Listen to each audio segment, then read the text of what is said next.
Eu sou Luiz Carlos Vilauta, eu sou professor da Universidade Federal de Minas Gerais. Anteriormente, eu fui professor da Universidade Federal de Ouro Preto. E minha trajetória, ela está ligada a duas áreas que me são muito caras: a prática de ensino de história e história do Brasil, em especial história do Brasil colonial. Eu tenho muito orgulho de dizer que esse meu envolvimento com o ensino de história é anterior à minha entrada na universidade. Eu fui professor de educação básica em São Paulo e em Osasco, e essa experiência foi muito importante, é muito importante na minha trajetória profissional.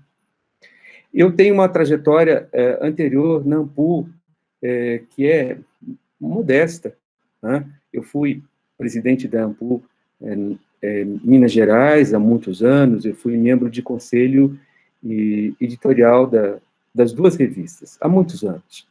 E fui convidado para ser candidato a secretário-geral na chapa Unidade na Diversidade e na Luta. E o que me motivou a entrar nessa chapa foi, sobretudo, o que eu venho observando há mais de 10 anos, que é essa guerra de narrativas, essa disputa feroz em torno da memória histórica e o lugar pequeno e cada vez mais diminuto do nosso campo, do campo da história e do campo dos historiadores e dos professores de história. E isso, né, tem muito a ver com as atribuições que são as atribuições da Secretaria-Geral. A Secretaria-Geral, ela deve atuar no campo da pesquisa e no campo da pós-graduação, né? E, justamente, esses dois campos de atuação, eles são muito importantes e eles devem ser pensados, no meu entendimento, e no entendimento dessa chapa, como campos indissociáveis do ensino da graduação, ensino da pós-graduação, é claro, mas também da educação básica e ainda da extensão, o que envolve atividades de educação não escolar, né? Porque a disputa de narrativas, ela exige esse esforço e essa articulação. E eu tenho muita satisfação de poder compartilhar as atribuições da Secretaria-Geral com o meu colega Renato Franco, da Universidade Federal Fluminense, com o qual aqui tenho o compromisso de dividir as atribuições da Secretaria-Geral. E ainda, né, dentro dessas atribuições, é importante que eu defina as coisas que eu entendo serem essenciais. Eu acho que, até mesmo para que a AMPU atue de uma maneira significativa na guerra de narrativas, na disputa pela memória, é preciso que nós façamos uma radiografia do campo, identifiquemos o que as universidades, os grupos de pesquisa têm pesquisado nos últimos anos, né? E essa radiografia, ela já foi iniciada pela professora Rebeca Gontijo, da Universidade Federal Rural do Rio de Janeiro, e pela minha colega aqui de chapa, Andréia Slenian, e é uma radiografia que nós iremos continuar a fazer, nós três, juntos, né, para justamente poder aí desenvolver um trabalho de articulação mais consistente dos programas de pós-graduação, sempre ouvindo as demandas dos programas de pós-graduação, sempre procurando colaborar com a coordenação diária da CAPES, no momento, nas mãos do professor Cláudio Batalha, da Unicamp. Ainda é importante pensar que essa articulação exige um trabalho de considerar as diferenças regionais, as especificidades de cada programa, e ainda as relações dos programas de pós-graduação, dos grupos de pesquisa, com o ensino de graduação, com as atividades de extensão, respeitando as especificidades. Tudo isso para fazer uma defesa do nosso campo, que é o campo da história, o campo dos historiadores, o campo dos professores de história. Essa defesa é crucial, sobretudo neste momento em que nós nos vemos, particularmente, como alvos do bolsonarismo, né? Um bolsonarismo que, às vezes, está além do bolsonarismo, que, às vezes, contamina a nossa própria área, não é? E nós temos que ficar muito atentos para que não nos deixemos ser enredados por isso. É importante que nós tenhamos, então, uma radiografia, um trabalho de articulação, um trabalho que respeite os programas de pós-graduação, nas suas especificidades, que considere o ensino, que considere a extensão, para que tenhamos força para nos mobilizar e vencer esta guerra de narrativas, essa disputa pela memória histórica. E nós temos aí à frente, em 2022, o bicentenário da independência. E por isso mesmo, nós precisamos aí estar atentos e estar aí muito afiados para que tenhamos condições de vencer essa disputa e de fazer valer a nossa voz de professores e historiadores, diversos do ponto de vista epistemológico, diversos do ponto de vista das abordagens, dos objetos. E essa diversidade, eu respeito essa diversidade, que é a marca da nossa chapa. Uma chapa que tem um princípio que é muito característico, que é a de propor uma diretoria colegiada da AMPU. Não é uma diretoria em que cada diretor será dono do seu próprio espaço, isoladamente. É uma diretoria que fará uma articulação. Nós somos diversos e somos unidos. Essa é a nossa marca. Olá, eu sou Andréa Slênia, sou professora da Universidade Federal de São Paulo, campus Guarulhos, Unifesp, e estou aqui como candidata à editora da Revista Brasileira de História, e gostaria de começar a dizer que eu considero que essa tarefa está longe de ser uma tarefa qualquer, por 3 motivos, principalmente.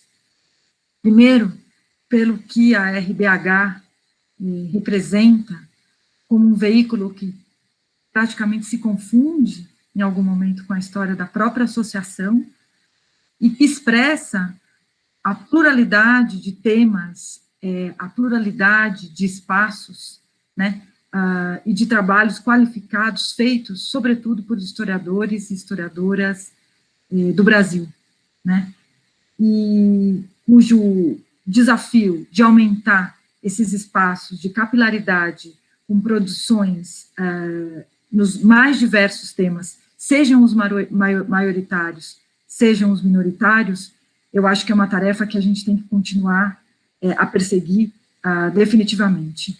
É por isso que nós montamos um conselho editorial que expressa não só uma pluralidade de temas, mas também uma pluralidade geográfica. Um conselho formado por 8 historiadoras e 7 historiadores, e que nós temos como missão trabalhar juntos, fazer um conselho mais atuante na ação, na produção e na discussão sobre o periódico. Em segundo lugar, eu acho que existe um desafio fundamental para para as revistas de história, em especial para a RBH, de fazermos um periódico de história nos tempos atuais. Em primeiro lugar, pela evidente guerra de narrativas, onde nós, hoje, como historiadoras e historiadores, estamos envolvidos no Brasil, mas também em função das políticas editoriais que estão sendo, de alguma maneira, mal discutidas e muitas vezes impostas pelos órgãos de fomento e diante das quais a gente deve se colocar, né? Seja a questão dos fatores de impacto, seja a questão dos desafios, do que representa hoje um periódico de história numa discussão sobre ciência aberta, né? E nesse sentido, a RBH pode contribuir demais com o espaço do Fórum dos Editores, do qual eu já faço parte, como editora da revista Almanac, que eu sou atualmente com a minha colega Cláudia Chaves, da UFOP, e o qual a gente tem mais do que o dever de manter e incentivar tendo em vista essa tarefa. Em terceiro lugar, eu gostaria de destacar a importância que eu considero pessoalmente, mas todos nessa chapa, de fortalecer a RBH como um instrumento de discussão da produção acadêmica e sendo um espaço reflexivo que deve continuar e aumentar a proposta de eventos, de colóquios de verticalização, de lives, dos temas mais variados, aproveitando esse espaço que foi se tornando um pouco normalidade desde o ano passado, sem abuso, mas fazendo com que esse espaço possa ser produtivo para a revista. Nesse sentido, e também diante de o que eu considero uma especificidade, uma junção muito boa nessa chapa, nós pretendemos, na RBH, trabalhar juntos em algumas ações com a revista História Hoje, né? Essa chapa tem uma marca de uma preocupação com o ensino de história, que é absolutamente inegável. Então, eu quero dizer que, como historiadora, como editora de revista hoje no Brasil, diante desses desafios, eu fico muito feliz de fazer parte dessa chapa e de ter constituído um conselho que eu considero muito significativo, todos que aceitaram participar prontamente e que estão dispostos a trabalhar pela revista, pela AMPU, né, e pela história.